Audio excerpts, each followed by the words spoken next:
What's up guys, this is Nick at BarBend.com, and today I have a very special guest, the spectacular, magnificent strength coach, personal trainer, Jordan Syatt. The man has deadlifted 4 times his body weight in the past. He's also Gary Vaynerchuk's personal trainer. How you doing, Jordan? I'm great, man. Thanks for having me. Yeah, you're very welcome. Today we are talking about 10 nutrition myths that absolutely need to die, that we are super sick of hearing. We're going through keto, we're going through fat burners, we're going through detoxes, all the buzzwords on the internet that just drive people like us absolutely crazy. Now, I should say this is not medical advice. Speak to your physician if you do have questions about your own personal health and supplement routine.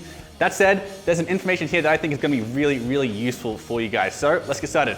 Myth number 1. All right, so myth number 1 is you don't need to count your calories as long as you're eating whole foods, right? Now, one thing that I always like to say is this: you don't need to count your calories if you want to lose weight, but regardless of whether or not you're counting your calories always count.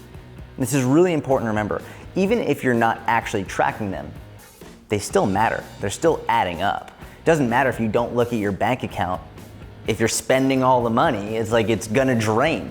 If you're putting a bunch of money in, you're gonna save it up regardless of whether or not you're actually tracking it. And this is what's important to remember about calories. It doesn't matter if you're talking about avocado or a cheeseburger. They both have calories. Now, obviously, the composition of those calories changes, right? The nutrients, the carbs, the fats, the vitamins, the minerals, the nutrient composition of that changes, and that's gonna make it better or worse for you. It's gonna fill you up more, it's gonna provide more opportunities, more building blocks for muscle. There's a lot of great benefits based on the nutrient composition of the food. But that doesn't change the fact that even healthy food still has calories, and all calories count. What if I'm paleo? Doesn't matter. Myth number 2 is like the flip side. You can eat no matter what you want so long as you are counting calories. Now look, the truth is, yes, if you're in a calorie deficit, you will lose weight. If you're in a calorie surplus, you will gain weight. But for starters, the balance of your macronutrients, like your protein, carbs, and fat, that can affect the kind of weight you lose or gain. So if you're in a calorie deficit, if you want to retain as much muscle as you can and lose as much fat as possible, then yeah, you want to at least make sure you're getting enough protein. Most people recommend like between 0.6 and 1 gram of protein per pound of body weight. That can make a big difference there. Number 2, even if you do precisely hit all your protein, carbs, and fat and calories, if most of your calories are made up from junk food and you're not eating like enough fruits and vegetables, you're gonna run low on really important nutrients like zinc, magnesium, B vitamins. All this stuff can affect your sleep quality, can affect your recovery, your immunity, your inflammation levels, and all of this stuff can indeed affect your physique. So you can find room for junk food in your total calories if you are controlling your calories and macros, but you do need to remember that your macronutrients and your micronutrients do matter, not just for your physique, but also your performance, your well-being, and your longevity. All right, so myth number 3 is that keto makes you lose fat faster. Now, what we have to distinguish here is the difference between weight and fat, right? Fat is simply just fat, but weight is everything inside of you. It's your bones, it's your tendons, it's your ligaments, it's your organs, it's your fat, it's everything. And it's water included. And this is why when people do keto, they tend to lose weight faster, especially initially, because when they cut out either completely or almost completely carbohydrates, the body loses a lot of water weight. And the reality is, over time, if they're not in a calorie deficit, they'll actually end up gaining weight back. And this is what people don't realize, especially the very dogmatic, hardcore keto proponents. They say, well, it doesn't matter about calories as long as you're eating keto. And this is just not true. The reality is you can do keto and see great progress, or you cannot do keto and see great progress. As long as your calories are in check, as long as you're in a deficit, you're gonna lose fat and weight over time. But the reason people lose fat more quickly on keto, or lose weight, more quickly on keto, is because they're losing water weight, not fat at the beginning. Number 4, carbohydrates make you fat. This is like kind of related to keto, but there are a lot of people who will just try and minimize or reduce carbohydrate intake in their diet without doing the whole high-fat keto thing because they think that carbohydrates make you fat. They're going to increase your fat storage in the body. So people are getting, bunless burgers and burritos without the rice. They're minimizing fruit and so on.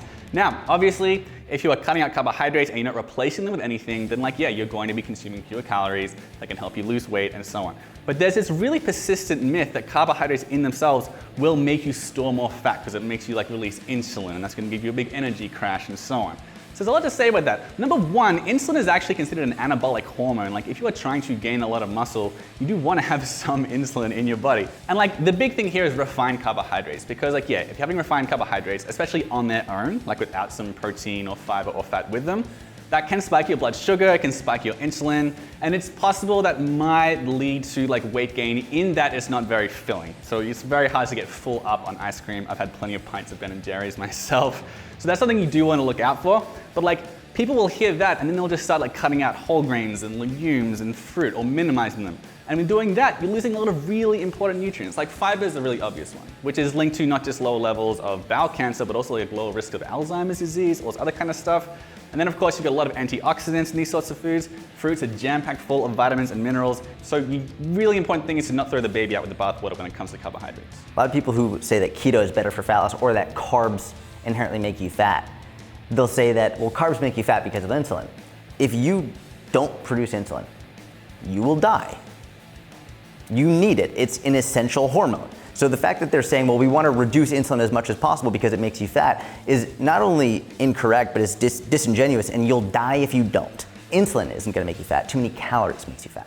All right, so the fifth myth is that fat makes you fat.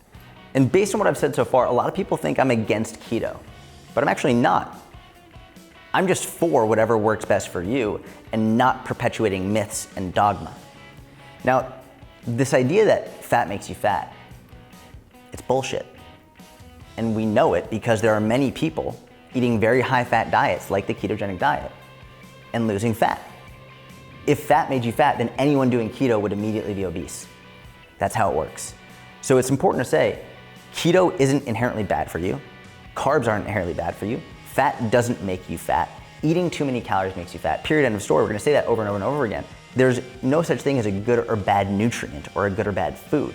It's all about the quantity in which you're eating it. Myth number 6, fat burners will give you that six pack. You're looking for a shortcut? You got it. You just go to your local store, get some fat burners, and that's gonna be it. Like, okay, so the thing with fat burners is, I don't wanna say they're ineffective exactly, because like, yeah, there are some studies that have found like cayenne pepper, which is in just about every fat loss product out there. It does increase the amount of calories you burn that you would have burned if you hadn't taken the product. You'll burn like a little bit more calories.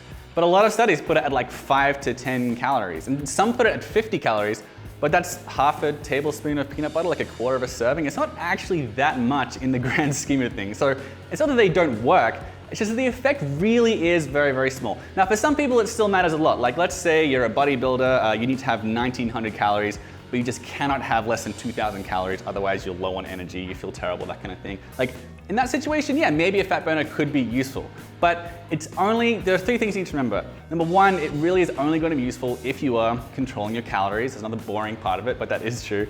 Number 2, there are some studies suggesting that these sorts of products lose their effectiveness over time. And then number 3, you really do need to understand that this is like a very small effect in the grand scheme of things. Like you still have to eat sensibly, and you still need to keep an eye on your calories. The reality is, if your training isn't in check and nutrition isn't in check and your sleep isn't in check, you have no reason to buy fat burners. Plus a lot of people out there get diarrhea from them. That's right. Right down the toilet. So myth number 7, this one really pisses me off. This one is, it's about detoxes, and the idea that detoxes cleanse your system out. They wash out all of the dirty toxins that you have. Now, I'll start by saying this. The people who get the most upset about me saying this are either people who sell detoxes and cleanses, they have a financial incentive to not want people to know this, and or the people who've spent a ton of money on them and they don't want to seem stupid. The reality is this: detoxes and cleanses don't do anything for you. There's zero research to support it whatsoever. A lot of times people will say, so you're telling me that if your liver isn't functioning properly, you don't think you should take a detox? And I'm like, I'm telling you, if your liver isn't functioning properly, you should see a doctor, not take a detox tea from someone selling diarrhea nonsense on Instagram. Don't trust the influencer. Go to a doctor if your liver isn't working properly. Yeah, and like the thing is, like a lot of these products, even when the products claim to be like backed by science, and they'll say helps to detoxify your body, you know, the asterisk there will like point to, normally it's an ingredient called like milk thistle, and there's like some studies that have found like for people with like impaired kidney function in a hospital bed, taking some milk thistle might help to like somewhat improve like liver function. So they'll say that and they'll say, okay, this product here, that's going to increase your liver function, your liver detoxes you, bam, this is a detox product. But that is just not how it works. And again, there's just no evidence linking it to helping healthy people to detox more effectively.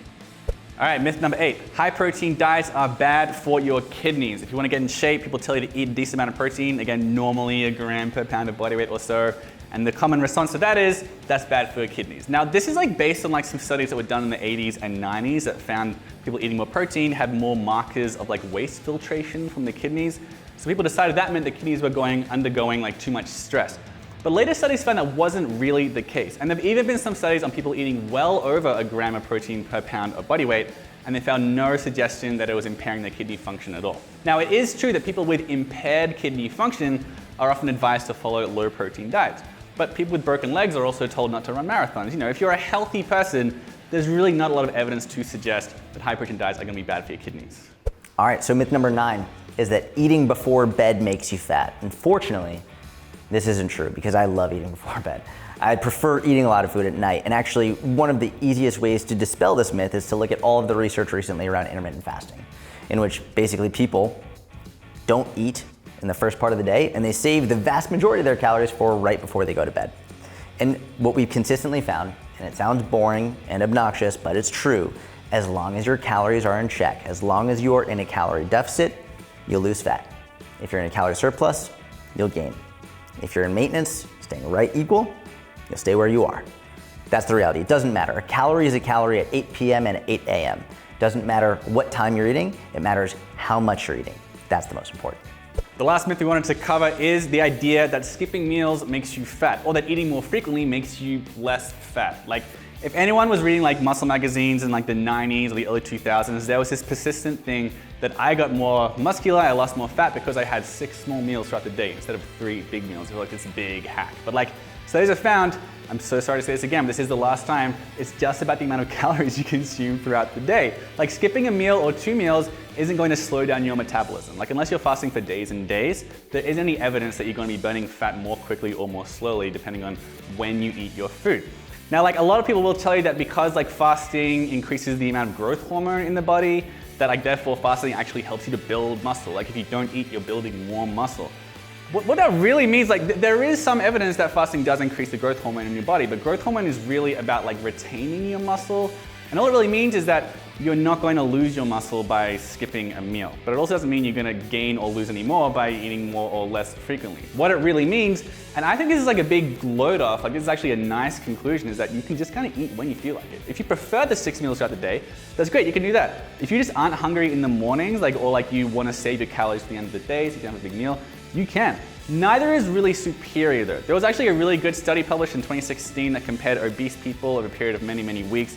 And they found that the people fasting every other day didn't lose any more weight than people who were eating every day when the calories were controlled. So fasting isn't amazingly fantastic for your fat loss, but also you can just kind of eat whenever you want. So that's like the nice conclusion of it. You don't have to fast at all, that's not what we're saying. Just if you feel like skipping some meals, it's really not that big a deal.